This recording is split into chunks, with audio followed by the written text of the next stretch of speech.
Hey everybody, it's Ron from Pick Dawgz, and this is Ron's Rundown. We're going to go over the MLB game scheduled for Sunday, September 3rd, 2023. Now, if you like what you see, make sure to give this video a big thumbs up and subscribe to our channel. Don't forget to put your baseball picks in the comments section below. And if you're looking for my best bets, including my $19 rundown best bet, you can find those at the premium picks tab at pickdawgz.com. Alrighty, let's get into it. Here are the games for Sunday in Major League Baseball. First up, the Chicago Cubs taking on the Cincinnati Reds. Jameson Taillon and Brandon Williamson are your starters. Jameson Taillon not in good form as of late, giving up 4 or more earned runs in 3 of his last 4 starts, including 5 total runs against the Brewers in his last game and a 6-2 loss. I think the Reds get to him, especially at Great American Ballpark, one of the more hitter-friendly ballparks in baseball. Brandon Williamson's in decent form, but he hasn't been too great at Great American Ballpark this season with an ERA above 4 and 10 home runs given up in 51 innings. He has a tough matchup here against a very good Chicago Cubs offense. They've hit righties really well, but they're also starting to improve their numbers against lefties in the last 30 days. I don't really love either of these bullpen options, especially Cincinnati's, who have some pretty big regression concerns going forward. Give me the over here in Chicago, Cincinnati. Next up, we see the Philadelphia Phillies taking on the Milwaukee Brewers. Ranger Suarez and Wade Miley are your starters, a pair of lefties in this matchup. Now, to me, this game goes beyond starting pitching. When you look at the first game of this series, it was a game decided late, where both teams scored 4 runs in the 8th inning, and it was a 7-5 Brewers win. And I think the Brewers have the better bullpen in this series. That's why I like them on the money line in this game. Wade Miley, I think, does a good enough job to keep the Brewers in this game early on. He does have some small regression concerns because of the fact that he doesn't really miss a lot of bats, but the Brewers have won each of his last 2 games. He's given up 3 earned runs or fewer in each of his last 5 starts, so I think he keeps the Brewers in this game. Ranger Suarez has been solid on the road, but a 2-6 record. The Phillies have just not been great on the road this season, a game below 500 going into Saturday's games. So I think if this is a close game late, which it very well could be, the Brewers have the edge in the bullpen. Give me Milwaukee on the money line. Next up, the Miami Marlins taking on the Washington Nationals. Josiah Gray going for Washington. No official starter for Miami. I am seeing Sandy Alcantara listed on ESPN, so he could very well be the starter. Josiah Gray has struggled at home this season at Nationals Park, and even in his last game against the Blue Jays on the road, he gave up 4 earned runs and only 2 innings of work and 4 walks to go with it in that 6-3 Blue Jays win. Don't love him in this spot. Nationals Park, an ERA just below 6 at 5.76. 50 innings of work, 31 walks given up. That's been the big issue for him this season. The control, 71 walks given up from Gray this year and 10 home runs as well. So about a home run every 5 innings at Nationals Park this season. I think the Marlins get to him. I think Sandy's the better option if he is the starter here. Give me the Marlins on the money line. Next up, we see the Seattle Mariners taking on the New York Mets. George Kirby and Tyler McGill are your starters. I honestly lean towards the over in this game a bit. George Kirby has not been great on the road this season, especially as of late. His last 2 starts were on the road against the Royals and the White Sox. He went 11 2/3 combined, giving up 7 earned runs and 2 home runs in those games. No walks, so his control's been solid, but I still think the Mets are a decent lineup. They do a good job of limiting strikeouts against righties. Tyler McGill, not my favorite option on the other side for New York. He has been pitching better as of late, but still, overall this season, he ERA above 5, giving up a lot of sharp contact. The control's not been there. Facing a tough Mariners lineup in the last 30 days, really good numbers against righties. I think we see a high-scoring game early on. I'm going to take the over in the first 5 innings. Next up, we see the Detroit Tigers taking on the Chicago White Sox. We're going to see Tarik Skubal and Michael Kopech as your starters.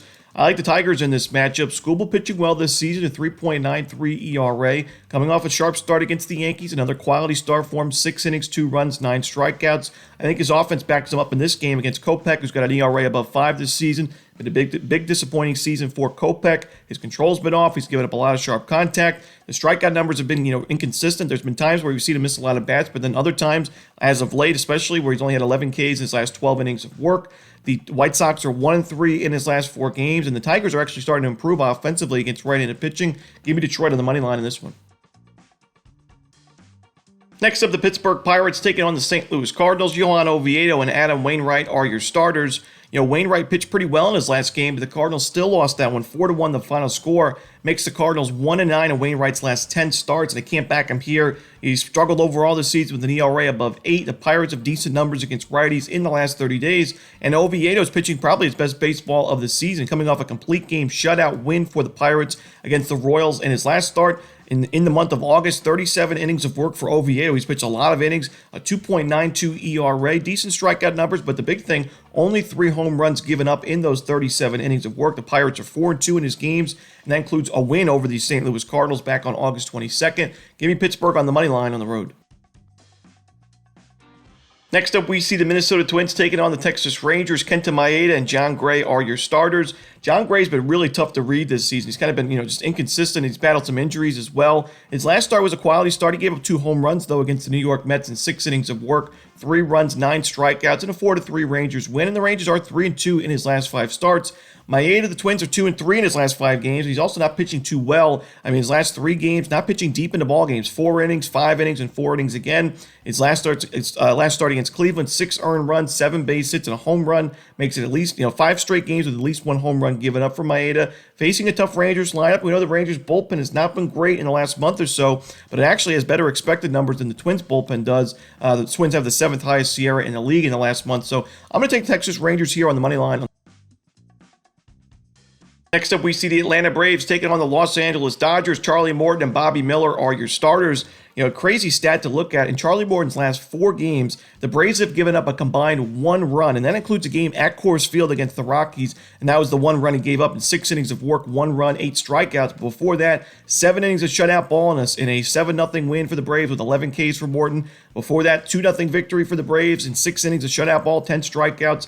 And then against the Mets again, 5 innings shutout ball, 7 walks, but still a shutout for Morton and the Braves in a 7-0 victory. I think the Dodgers are going to score some runs in this game, but not enough to win it. And, Bobby Miller starting to give up some more home runs again. That's the concern for Bobby Miller, giving up a lot of fly balls and sharp contact. A home run his last 2 starts and 4 earned runs apiece in those 2 games. Now you're facing the Atlanta Braves, the toughest lineup in baseball against right-handed pitching. I am a little bit concerned for Bobby Miller. I think the Dodgers get to Morton for a few runs, but not enough to win it. Give me the Braves on the money line. Next up, we see the Baltimore Orioles taking on the Arizona Diamondbacks. Zach Gallen and Jack Flaherty are your starters.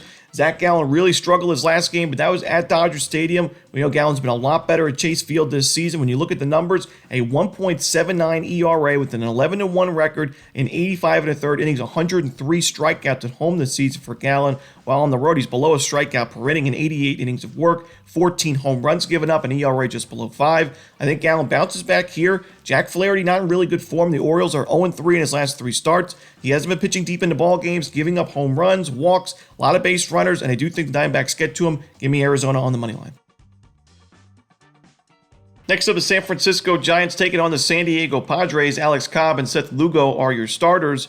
Going into Alex Cobb's last start against the Reds, I like the matchup. I mentioned I like this matchup against Cincinnati because he was going back to Oracle Park where he's had success, and he's facing a Reds team that was struggling against righties at the time, and Cobb almost threw a no-hitter in that game. He went 9 innings, complete game, 1 run, 8 strikeouts, and a 6-1 Giants win, but Cobb is now back on the road where we've seen him struggle this year, an ERA just below 5 at 4.98. Facing a tough Padres lineup against right-handed pitchers, Seth Lugo is in really good form. His last 3 starts, all quality starts for San Diego. 2-1 the Padres are in those games. Give me San Diego in the first 5 innings on the money line.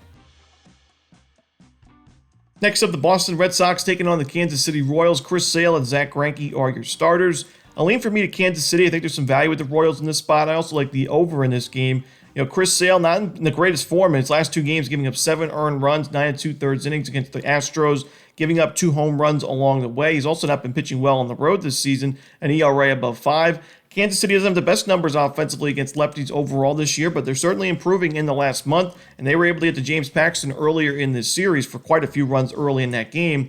Now, Zach Greinke has been better at Kauffman Stadium, and I think he'll pitch okay in this game, but the Red Sox are still a tough lineup against righties. That's why I lean towards the over, and Greinke's not really pitching deep into ball games anymore. The Royals' bullpen's not been great this season, so I think we see some scoring late from Boston. So give me the over here in Red Sox-Royals.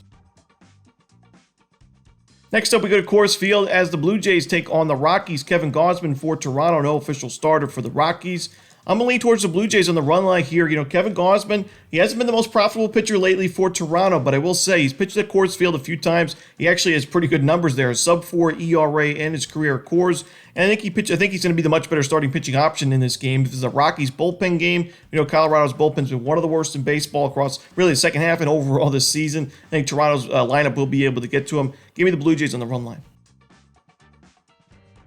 Next up, the Los Angeles Angels taking on the Oakland Athletics. We're going to see Kyle Muller for Oakland. No official starter for the Angels right now. I am seeing Tyler Anderson listed on ESPN, so he could very well be the starter. You got 2 teams that are not playing good baseball. The A's have not played great baseball all season. The Angels had some high hopes before the trade deadline, but now they are sellers. We saw them get rid of virtually everybody on the roster at one point on waivers. Lucas Giolito, Ronaldo Lopez, Hunter Renfroe, the list goes on. To me, I'd rather back the home team here. I think the Athletics are honestly playing more inspiring baseball. We saw them score 9 runs in a 9-2 win in the first game of this series, and they've picked up wins in most of the series recently that they played in. I'm going to take the Oakland A's on the money line. Next up, we see the Tampa Bay Rays taking on the Cleveland Guardians. Xavier Curry for Cleveland, no official starter for Tampa Bay. Could be a bullpen game for the Rays, and although the bullpen was a bit of a concern early in this season where they had bad expected numbers early on, and the bullpen had a rough month in the month of May, they've really made improvements in the last 30 days. A decent 4.24 ERA, but the 4th best Sierra in the league is what I really like about this Rays bullpen. Curry has bad expected numbers. We've already seen him starting to regress a bit. He's got an ERA above 4. His last start giving up 6 earned runs against the Twins and only 2 innings of work. I like the Rays in this matchup on the road at Progressive Field. Next up, the final game for Sunday's card in Major League Baseball. The New York Yankees taking on the Houston Astros. Michael King and Christian Javier are your starters. Michael King's had 2 starts, last 2 games, 6 2/3 innings, and no earned run baseball. One of those games was a 4-2 win for the Yankees. He had 5 strikeouts against the Tigers and 4 innings of work. He's in good form. The Yankees bullpen, even though it's been a disappointing season for the team overall, the bullpen's been pretty solid in the last month. Good expected numbers, good ERA. Christian Javier has struggled as of late, giving up a lot of sharp contact. It's been a disappointing season for him overall, 4.66 ERA. The Yankees lineup starting to, maybe a little bit of a spark there with the youngsters getting in the lineup. Dominguez and Wells had a big day in the first game of this series.